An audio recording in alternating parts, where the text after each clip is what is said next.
नमस्कार, आप देख रहे हैं 4 PM। मैं हूं आपके साथ सिमरन। इन दिनों लोकसभा चुनाव को लेकर सभी नेता जोर शोर से जुटे हुए हैं। ज्यादा से ज्यादा सीटें जीतने के लिए सभी दलों के नेता लगातार प्रचार कर रहे हैं। लेकिन इस बार अगर सत्ताधारी दल भाजपा की बात करें तो उनका माहौल कुछ ठीक नहीं लग रहा है। भाजपा के नेताओं का जमकर विरोध भी हो रहा है। अब ऐसे में वोटिंग से पहले जहां भाजपा 400 पार का राग अलाप रही थी, वहीं अब चुनावी माहौल को देखते हुए खामोशी सी छा गई है। 4 चरणों के मतदान पूरे होने के बाद अब 5वें चरण की तैयारी हो चुकी है। 20 मई को चुनाव होने हैं, लेकिन उससे पहले ही भाजपा ही की मुश्किलें जो हैं वो बढ़ती हुई नजर आ रही हैं और साथ ही इसको लेकर के दिल्ली का सियासी पारा हाई हो गया है। ऐसा इसलिए भी है क्योंकि दिल्ली के मुख्यमंत्री अरविंद केजरीवाल जब से जेल से बाहर आए हैं तभी से ही एक्टिव मोड में नजर आ रहे हैं और भाजपा के साथ साथ पीएम मोदी पर भी जमकर बरस रहे हैं। अब ऐसा हो भी क्यों ना, दरअसल दिल्ली सरकार में आपके जितने भी नेता हैं उन्हें लगातार किसी न किसी जुर्म में फंसाकर जेल में डाल दिया जा रहा है और इसे भाजपा हाईलाइट कर रही है। ऐसे में अब केजरीवाल के पूर्व निजी सचिव विभव कुमार को गिरफ्तार किया गया, जिसके बाद से ही अब दिल्ली का सियासी माहौल और भी ज्यादा बिगड़ गया है। अब इस गिरफ्तारी के बाद आप समर्थकों और नेताओं में भारी आक्रोश है और इस गिरफ्तारी के खिलाफ अब लोग सड़कों पर उतर आए हैं। दिल्ली के सीएम अरविंद केजरीवाल ने बीजेपी पर जमकर के हमला बोला है। उन्होंने कहा कि पीएम ने आम आदमी पार्टी को कुचलने का इरादा बनाया है। इसके लिए इन लोगों ने एक ऑपरेशन चलाया जिसका नाम है ऑपरेशन झाड़ू। उनसे मिलने के बाद आए लोगों ने मुझे ये बताया है। उन्होंने कहा कि पीएम ने कहा कि आम आदमी पार्टी तेजी से बढ़ रही है। आने वाले दिनों में देश और कई राज्यों में बीजेपी के लिए कड़ी चुनौती दे सकती है। इस पार्टी को अभी तुरंत खत्म कर दिया जाए, भविष्य में बीजेपी के लिए कोई चुनौती ना हो। इसके लिए आपके नेताओं को गिरफ्तार किया जा रहा है। आपके बैंक खाते सीज किए जाएंगे और पार्टी के दफ्तर खाली कराए जाएंगे। पार्टी को किसी तरह सड़क पर लाया जाएगा। आपको बता दें कि आम आदमी पार्टी राज्यसभा सांसद स्वाति मालीवाल से मारपीट के मामले में जैसे जांच आगे बढ़ रही है, वैसे ही दिल्ली में सियासी तापमान जो है वो बढ़ता ही जा रहा है। मुख्यमंत्री केजरीवाल के आवास से मारपीट के आरोपी विभव कुमार की गिरफ्तारी के बाद उनसे 4 घंटे तक पूछताछ हुई। देर रात पुलिस ने विभव को 30 हजारी कोर्ट में पेश किया। अदालत ने विभव को 5 दिनों की पुलिस रिमांड पर भेज दिया है। इस गिरफ्तारी के बाद सियासी पारा हाई हो गया है और इसे लेकर के अरविंद केजरीवाल ने ऐलान भी किया है कि वह भाजपा दफ्तर का घेराव करेंगे। मुख्यमंत्री अरविंद केजरीवाल के प्रदर्शन को लेकर दिल्ली पुलिस का कहना है कि आम आदमी पार्टी ने पुलिस से कोई परमिशन नहीं मांगी। फिर भी मुख्यमंत्री अरविंद केजरीवाल और आम आदमी पार्टी किसी तरह का प्रदर्शन करती है तो उन्हें आम आदमी पार्टी के दफ्तर से आगे नहीं जाने दिया जाएगा। इससे पहले केजरीवाल ने कहा कि अपने सभी बड़े नेताओं के साथ विधायकों और सांसदों सबके साथ 12 बजे बीजेपी मुख्यालय आ रहा हूं। जिसको जिसको आप जेल में डालना चाहो जेल में डाल दो, एक साथ जेल में डाल दो। साथ ही उन्होंने क्या कुछ कहा आप इस वीडियो में देखिए। नमस्कार, आप लोग देख रहे हो कि किस तरह से आम आदमी पार्टी के पीछे पड़ गए हैं ये लोग। एक के बाद एक ये हमारे नेताओं को जेल में डालते जा रहे हैं। इन्होंने मेरे को जेल में डाल दिया, मनीष सिसोदिया को जेल में डाल दिया, सत्येंद्र जैन को जेल में डाल दिया, संजय सिंह को जेल में डाल दिया, आज मेरे पीए को जेल में डाल दिया। अब ये कह रहे हैं राघव चड्ढा अभी लंदन से लौटे हैं, कह रहे हैं राघव चड्ढा को भी जेल में डालेंगे। थोड़े दिन में कह रहे हैं सौरभ भारद्वाज को भी जेल में डालेंगे, आतिशी को भी जेल में डालेंगे।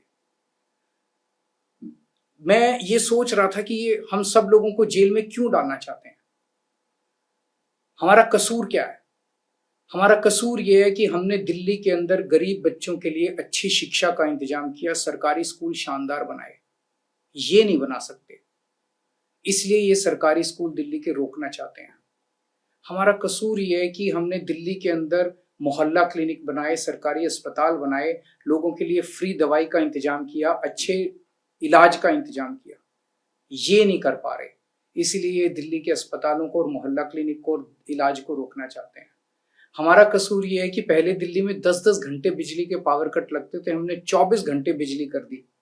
ये उस बिजली को रोकना चाहते हैं। हमारा कसूर ये है कि हमने दिल्ली वालों की बिजली फ्री कर दी, ये फ्री बिजली बंद करना चाहते हैं। इन लोगों के बस की बात नहीं है फ्री बिजली करना, ये हमारा कसूर है। मैं प्रधानमंत्री जी को बोलना चाहता हूँ, प्रधानमंत्री जी आप ये जेल का खेल खेल रहे हो। कभी एक को जेल में डालते हो, कभी मनीष सिसोदिया को, कभी अरविंद केजरीवाल को, कभी संजय सिंह को। कल मैं 12 बजे अपने सभी बड़े नेताओं के साथ, एमएलएज, एमपीज सबके साथ 12 बजे बीजेपी हेडक्वार्टर आ रहा हूं। जिस जिस को आप जेल में डालना चाहते हो आप जेल में डाल लो, एक साथ जेल में डाल दो। आपको लगता है कि आप आम आदमी पार्टी के नेताओं को जेल में डाल के आम आदमी पार्टी को क्रश कर दोगे। ऐसे आम आदमी पार्टी क्रश नहीं होने वाली। आप एक बार डाल के देख लो।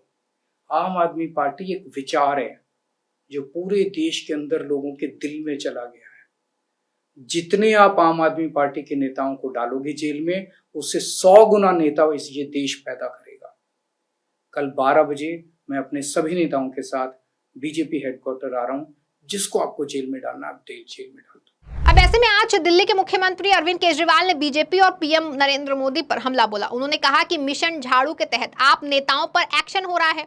बीजेपी ऑपरेशन झाड़ू चला रही है। जो कुछ करवा रहे हैं वो पीएम नरेंद्र मोदी करवा रहे हैं। चुनाव के बाद हमारे बैंक अरविंद केजरीवाल ने आप कार्यकर्ताओं को संबोधित करते हुए कहा कि हम आज यहाँ क्यों इकट्ठा हुए वो बताता हूँ। प्रधानमंत्री जी ने आम आदमी पार्टी को क्रश करने का प्लान बनाया है। उन्होंने ऑपरेशन झाड़ू बनाया है। हमारे उनके कॉमन जानने वालों ने हमको बताया है कि पीएम से जब मिले तो उन्होंने छूटते ही आपकी बात कही। प्रधानमंत्री जी ने कहा कि आम आदमी पार्टी वाले बहुत तेजी से बढ़ रहे हैं। उन्होंने कहा कि आने वाले समय में कई राज्यों में आम आदमी पार्टी बीजेपी के लिए चुनौती बन सकती है। इसीलिए प्रधानमंत्री जी का कहना है कि इस पार्टी को तुरंत ही खत्म कर दीजिए। केजरीवाल ने कहा कि पिछले 2 साल से भाजपा ने हमारे नेताओं को गिरफ्तार करना शुरू कर दिया है। उन्होंने मनीष सिसोदिया, सत्येंद्र जैन को गिरफ्तार कर लिया। कल मेरे पीए तक को गिरफ्तार कर लिया। मैं प्रधानमंत्री को कहना चाहता हूं कि आप एक एक करके गिरफ्तार कर रहे हैं। आज हम सब साथ ही आ रहे हैं। आप गिरफ्तार कर लो, हम डरने वाले नहीं हैं। केजरीवाल ने कहा कि ये पार्टी एक विचार है। नेताओं को गिरफ्तार किया जा सकता है लेकिन विचार को गिरफ्तार नहीं किया जा सकता है। प्रधानमंत्री एक नेता को गिरफ्तार करेंगे, ऐसे में 100 नेता पैदा होंगे। केजरीवाल पर आरोप लगाते हैं वो भ्रष्टाचारी हैं, लेकिन जनता पूछ रही है कि शराब घोटाले का पैसा कहां से है। लेकिन यहाँ कोई एक पैसा ही नहीं मिला। फर्जी केसों को बना रहे हैं। भाजपा ने कहा कि केजरीवाल खालिस्तान बनाकर वहां का पीएम बनाना चाहता है। ये किसी भी हद तक जा सकते हैं। आप लोग सतर्क रहना। अरविंद केजरीवाल ने कहा कि उन्हें लगता है कि वे इस तरह से आम आदमी पार्टी को खत्म कर देंगे, पार्टी का विनाश कर देंगे। मैं उन्हें कहना चाहता हूं कि ये आम आदमी पार्टी चंद लोगों की पार्टी नहीं है। ये आप 140 करोड़ लोगों के सपनों की पार्टी है। जिस तरह के काम हमने दिल्ली और पंजाब में किए हैं 75 सालों में इस देश के लोगों ने कभी नहीं देखे। दिल्ली और पंजाब में हमने सरकारी स्कूल ठीक करने शुरू कर दिए। गरीब बच्चों को अच्छी शिक्षा मिलने लगी। ये पीएम मोदी नहीं कर पा रहे हैं तो उन्होंने तय किया है कि उन्हें रोको और गिरफ्तार कर लो। अब हम महिलाओं को 1000-1000 रुपए देने जा रहे हैं। आप एक विचार है, इसके नेताओं को तो गिरफ्तार कर लेंगे, इनके विचार को कैसे गिरफ्तार करें। गौरतलब है कि जिस तरह का माहौल आज बना है दिल्ली में, जिस तरह से भाजपा के द्वारा विपक्षी नेताओं को गिरफ्तार करवाया जा रहा है, इससे एक बात तो तय है कि भाजपा से हर कोई खिलाफ हो गया है। ना सिर्फ विपक्षी दल बल्कि जनता भी अब भाजपा के खिलाफ होती नजर आ रही है। हर किसी को अब भाजपा की कूटनीति समझ में आने लगी है। भले ही भाजपा ये सब भ्रष्टाचार मिटाने के नाम पर कर रही है, लेकिन असल में हकीकत ये है कि भाजपा खुद के चुनावी फायदे के लिए विपक्षी नेताओं को अपने रास्ते से हटा रही है, जो कि अब जनता समझ चुकी है। तभी तो इस बार के चुनाव में जनता ने अपना रुख भाजपा से अलग कर लिया है। भाजपा के वोटरों की संख्या कम होती दिख रही है। ऐसा इसलिए है क्योंकि इस बार भाजपा के सामने इंडिया जैसा मजबूत गठबंधन है, जो कि भाजपा के लिए बड़ी मुश्किलें खड़ी कर चुका है। ना सिर्फ दिल्ली के मुख्यमंत्री अरविंद केजरीवाल बल्कि पूरा इंडिया गठबंधन भाजपा के सामने मजबूती से मुकाबला करने के लिए खड़ा है।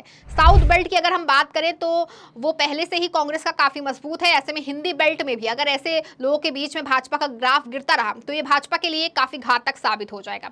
भाजपा को उसका खामियाजा चुनाव में भी भुगतना पड़ सकता है। अब देखना होगा कि भाजपा विपक्ष की इस मजबूती के सामने कैसे टिक पाती है और चुनाव में खुद को कैसे निखार पाती है। अब चुनाव में किसे कितनी सीटें मिलेंगी ये तो खैर आने वाले चुनावी परिणामों के बाद ही पता चल पाएगा। इस खबर में फिलहाल बस इतना ही। ऐसी तमाम राजनीतिक खबरों के लिए बने रहें और देखते रहें 4PM। धन्यवाद।